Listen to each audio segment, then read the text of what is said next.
And welcome to another Behind the Mic on ESPN 1320, brought to you by the Hard Rock Hotel and Casino, Sacramento at Fire Mountain. I'm Charlie O, and we're joined today by Brian Flynn, the Executive Vice President and General Manager of Sonoma Raceway. And Brian, thanks for joining us today. Yeah, good morning, Charlie. Thank you for having me. Brian, I looked at your background. You've been around NASCAR for a long time. You were the uh, CEO of Petty Enterprises, that guy, Richard Petty, a little bit known around stock car racing. But then I looked at your other background, and you're a graduate of the University of Pennsylvania. You played football there, you played baseball, you're in the Baseball Hall of Fame there.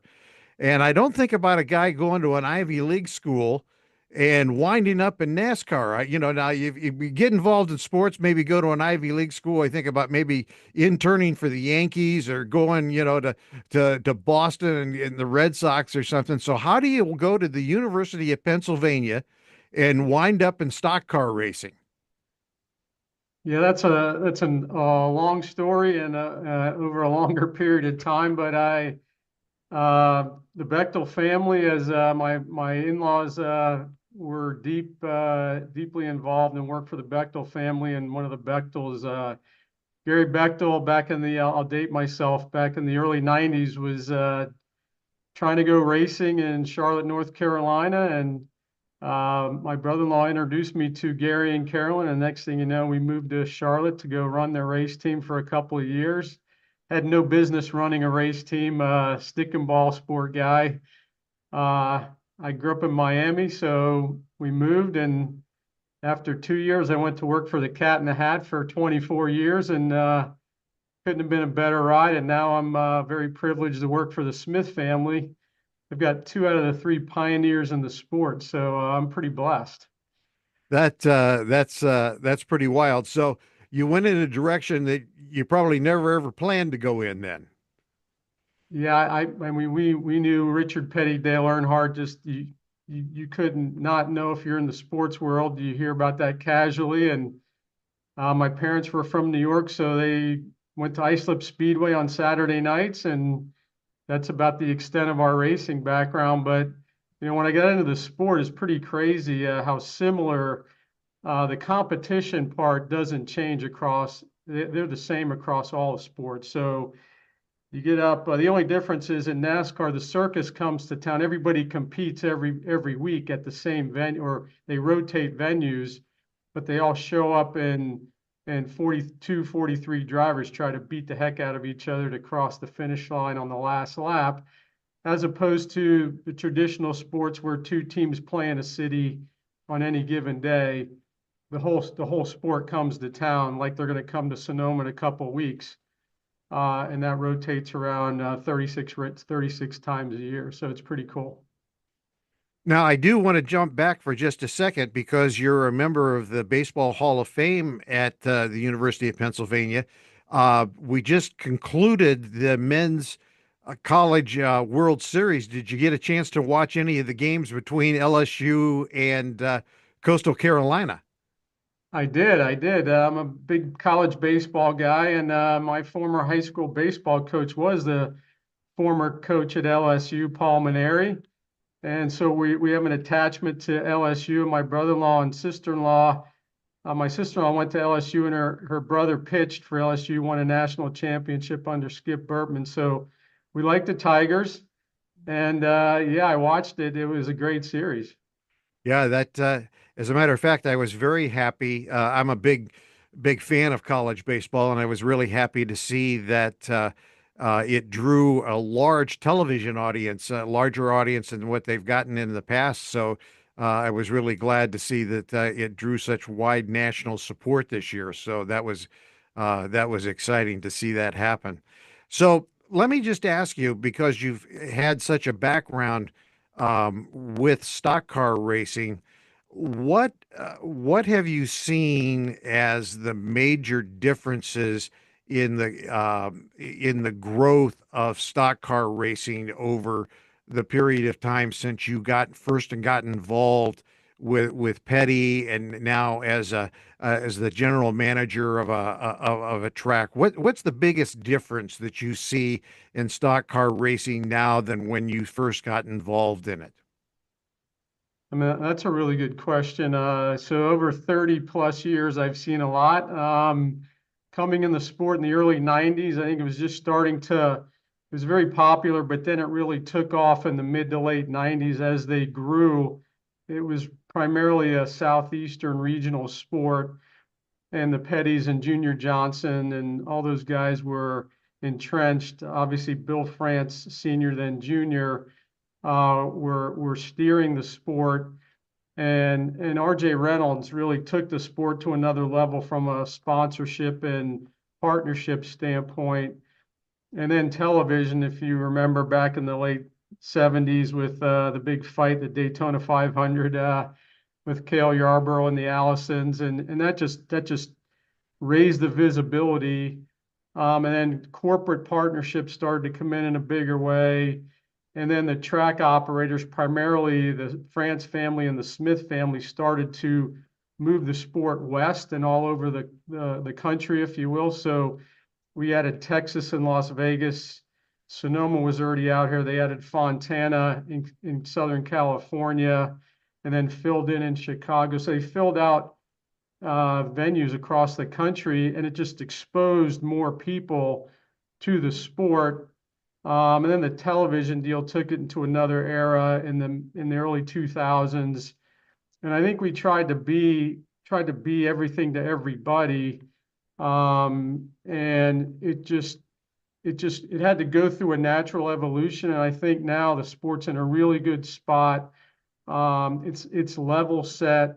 And, you know, with all these street courses, and we just went to Mexico and trying to broaden the base to go international, if you will.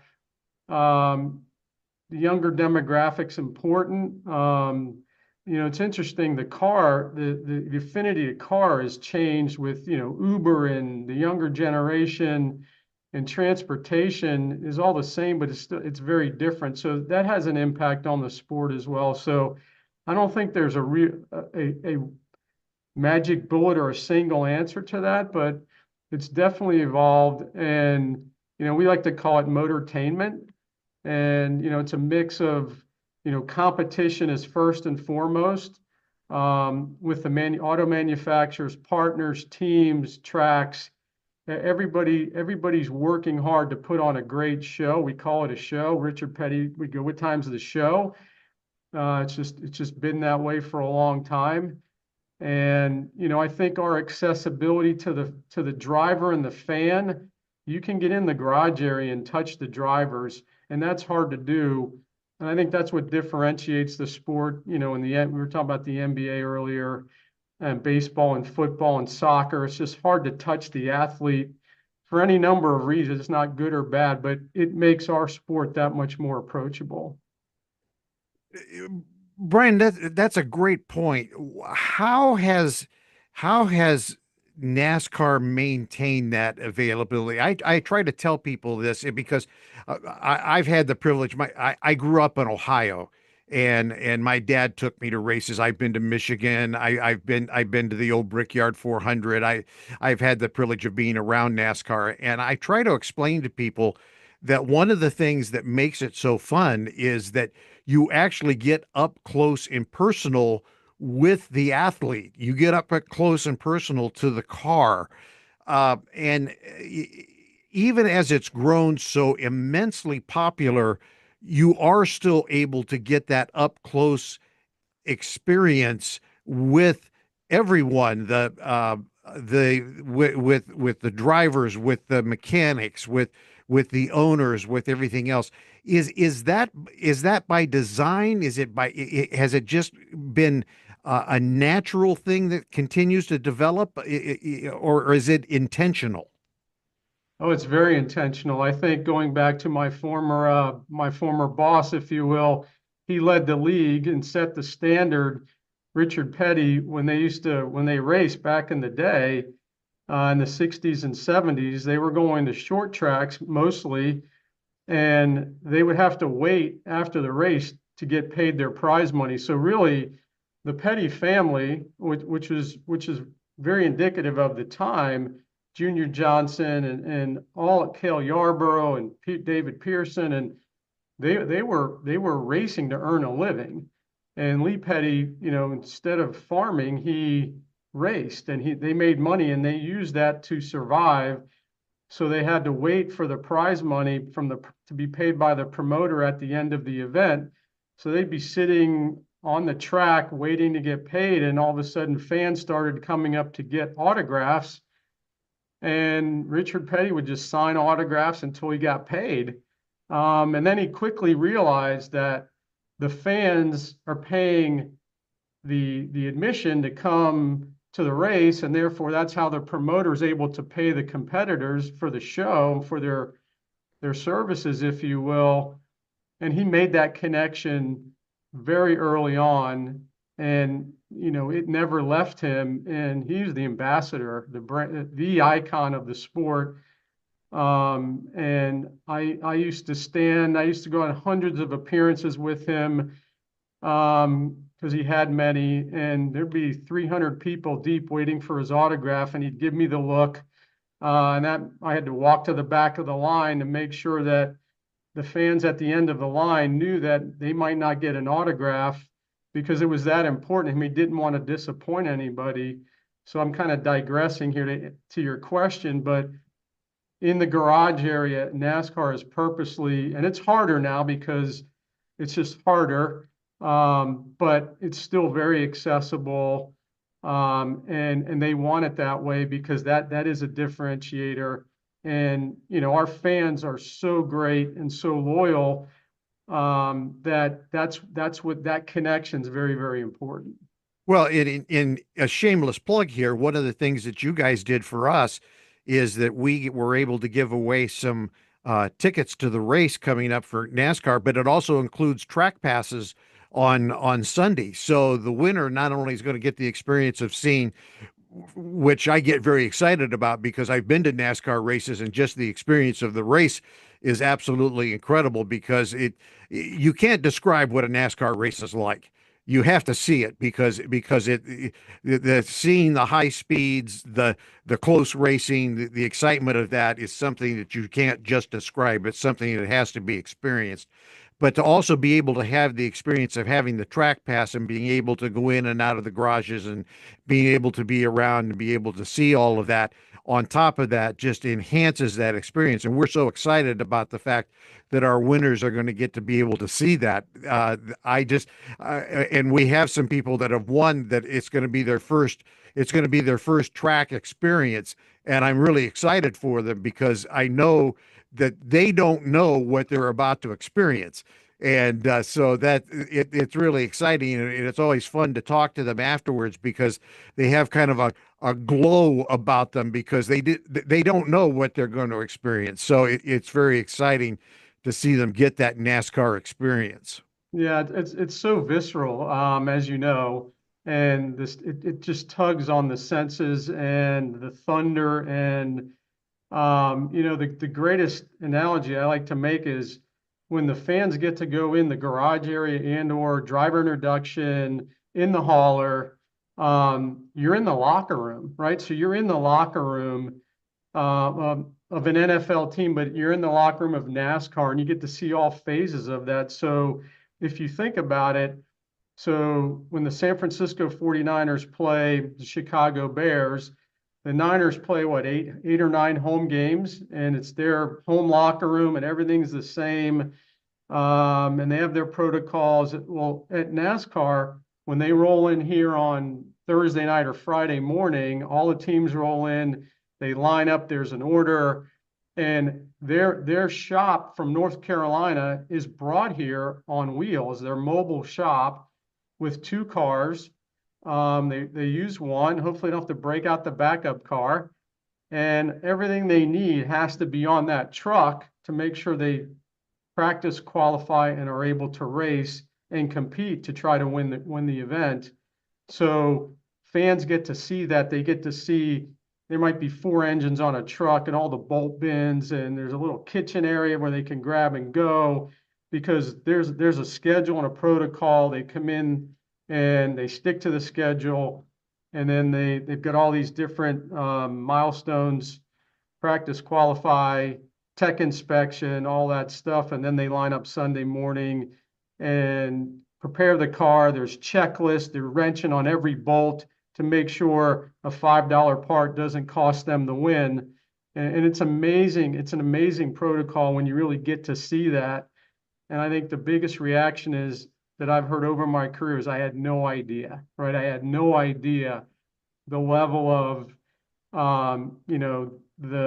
just the show and what it takes to put on this event. And they come away with a great appreciation. This is another edition of Behind the Mic on ESPN 1320, brought to you by the Hard Rock Hotel and Casino Sacramento at Fire Mountain. Brian Flynn, the Executive Vice President and General Manager of Sonoma Raceway, is our guest today.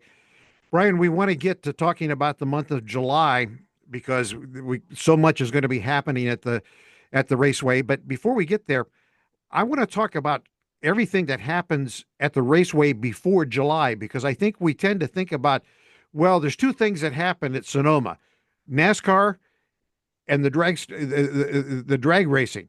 And so everything else, then there's just nothing else that happens over there. But that's really not the case. And as a matter of fact, when I was looking through the schedule and kind of looking about what's happening, I was amazed. You guys have over 300 days scheduled of activities at the racetrack. Tell us what goes on at Sonoma on days that we don't know about, where there's thousands of people there at the racetrack. Yes, we're very busy. We're busy all year, and I think that most people are not aware of the amount of utilization that we have at the race facility. For example, right now we have BMW out there. They've been here since Monday, and they have a program that runs 5 days. And we do a lot of OEM programs, car clubs, SRO GT World Challenge, festivals, and a host of activities to where we're using the track, like you said, 300 days a year, small, medium, and large. We've got a kart facility that is in use over 200 days a year. And then the paddock gets used for any number of autocross events and other type of performance drive activity. We've got the Ferrari Challenge and so much activity going on. And then as we get into like December and January, we're always tuning on the property. It requires a tremendous amount of maintenance. And then we turn it back on in February and March and start cranking up. So our core season is really late February till early December. We're running wide open pretty much 7 days a week. And then obviously we're known for our NASCAR event, NHRA event, that's coming up in July. And then we've got all kinds of other fun stuff happening. We've got our eco-friendly, carbon positive turf management system, AKA the sheep, that munch on the grass all around the hillside on our 1,600 acres. And where can you get lawn cutting and fertilizer all in the same effort? So it's pretty fun. That's great. So let's talk about the month of July. And it starts off on this year on the 11th, 12th, and 13th. You've got your big NASCAR event coming up. Now, this is a move. Traditionally, this has kind of been a June event, and now you're going to be in July. What predicated that move, and how excited are you about it being in the month of July? Well, we're excited to have the event, no matter which month we run it. But I think the move was predicated. We have a new TV partner, two new TV partners, Amazon and now Turner. NBC and Fox are our other anchor partners. They contributed back 5 races each for this year, and Amazon just finished their 5-race run. And now at the Echo Park Motor Speedway this weekend, our sister track, Turner's kicking off their 5-race season. So I think the movement of the track schedule and television partners and that jockeying for dividing up and who wanted certain races in their television window which is way above my pay grade. That all gets handled out of corporate with Mike Birch and Kevin Camper on our side, and then NASCAR and television partners. So I think somehow, some way, Turner raised their hand and said, we'd really like to have Sonoma in our window. And therefore they did a bunch of movement, not just for us, and the race in Mexico and Chicago street race and all that stuff got moved around. So we moved back basically a month. And now there, you actually are going to have three races over that 3-day weekend. Is that correct? We actually have four. We have our Arca Menard Series race on Friday. Then we have our underappreciated historic Trans Am Series race. They'll run on Saturday. It's always a fun event. And then we're just announcing today our partner Pit Boss Food Max 250 for our Xfinity Series race on Saturday, and then followed by the Toyota Save Mart big event on Sunday, Toyota Save Mart 350. So we actually have four races over the weekend. Now, if people want to get tickets for the race, are there still tickets available? Absolutely. They're going quickly, but hurry up and get your tickets, sonomaraceway.com. There's all kinds of tickets from camping. Most people don't know we turn into a mini campground. We've got 1,600 campsites throughout the property, 800 on and around the racetrack. And then there's our lovely 50 acres, which is a complete village unto itself across the street. There's 800 campsites there, and what happens in 50 acres stays in 50 acres. And kids are free on Friday and Saturday. They're $10 on Sunday. Got premium trackside hospitality and grandstand seats, and there's just a lot of activity going on around the racetrack. All right, so that's coming up. So, and you heard there are tickets available, but they're going quickly.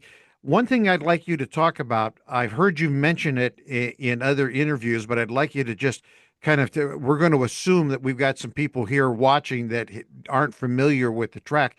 Talk to us about Turn 11. I know this is a new venue portion of the track that you guys have opened up. Talk to us about that and tell the viewers what this is all about at the track. Well, a couple years ago, the Turn 11 building, Turn 11 is our signature turn. As you come down 7, 8, 9, 10 and hit to Turn 11, that's the fastest part of the racetrack. And the drivers are probably hitting 135 miles an hour coming down the S's. We like to say they're hauling S's, if you will, and they get on the brakes hard. It's a very iconic turn. And in the past, it was a tented area for hospitality. It's a big grass area. And Marcus Smith, our chairman, had the vision of creating this signature building, and we built this 20,000 square foot multi-purpose building venue, and it's trimmed in Humboldt redwood. It's spectacular, and it's turned into our signature building, and it's a game changer. So when Ferrari and Lamborghini and Mercedes-Benz and BMW come in, they all use Turn 11 for their driving events. And then for the race weekend, our partner, the Save Mart companies, they get most of the building as part of their entitlement. And then we take a small portion of it for our invited guests and state dignitaries and whatnot. But it's a spectacular building, and it's right there on Turn 11. All the action happens in Turn 11 on the racetrack. The drivers like to move each other out of the way when they come through the turn and head up towards Turn 1 at the start finish. So it's a great vantage point, and it's a building that has really changed the game for us at Sonoma Raceway. And Brian, those dignitaries always include guys from ESPN 1320, right? Absolutely, absolutely. So after the NASCAR weekend's over on the 13th, you guys are going to have a very quick turnaround, because on the weekend of July 25th through the 27th, you're going to move right in, and you're going to have the NHRA move in with the Denso Sonoma Nationals with the drag strip getting into place and having the big drag strip weekend. We had so much fun last year. The Salinas sisters came over and were with us for an afternoon. And in fact, we hope maybe we might be able to get them back to come over when they're here. But you got the big drag weekend coming, and not much time to turn that around this year. Yeah, we'll be busy. Our team is ready for the challenge, and we're going to flip the property. And usually we work after NASCAR because we have to get it ready, whether it's for NHRA or a corporate client. We try to get the facility cleaned up, and usually we've had 6 weeks in the past to get ready for NHRA. But the team usually works, Monday, Tuesday, Wednesday, Thursday, right after NASCAR to get it cleaned and prep so that we can be back on track with our corporate track rental activity. And then we usually take, a long weekend to kind of recharge. And then we ease back into it and we get ready for NHRA. Now we're just going to stay on property and jam through the clean. And then we get ready for NHRA. We bring in 5,000 temporary grandstand seats across from our main grandstand at the start finish line. Or the starting line, not the start finish line, the start line for the NHRA race.